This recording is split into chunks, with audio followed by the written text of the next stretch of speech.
Yo, what's going on, guys? Chris Warner here, Overtime Athletes. I often talk to you guys about how to become a better athlete and tips and tricks that I utilize, that I experienced growing up, as well as working with my athletes. I'm relentlessly studying, researching how the greats do it.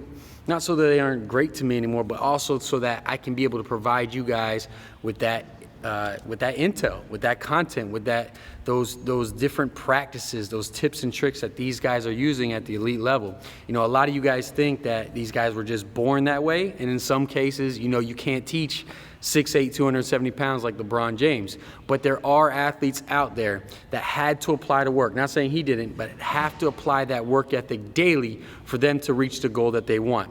One thing that I've been sharing with my athletes here is, obviously I've talked a lot about the difference between skill and ability, and skill being that the movements that you're actually performing in the actual game. So if it's baseball, you're you're swinging a bat.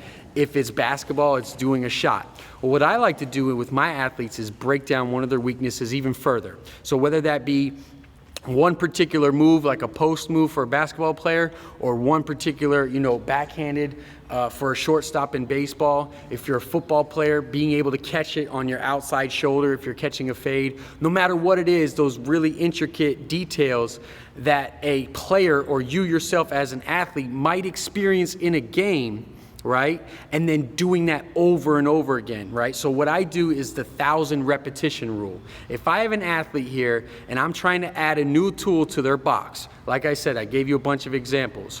What I'm gonna have that athlete do is called the 1,000 repetition in 10 days rule. So for the next 10 days, I want you guys to pick out one particular movement, whatever it is. If you're an outfielder and you're catching, a ball and working on your crow hop, if you're if you're a basketball player, like I said, if it's one post move, whatever it is that you find yourself doing in practice that you're not particularly good at, I want you to take the next 10 days, and I want you to perform and break that movement down to the smallest movement it can be. If it's a post move, it might be your first 2 back steps, taking the ball, and then, your pump fake. If it's, the crow hop, maybe it's just catching the ball at first.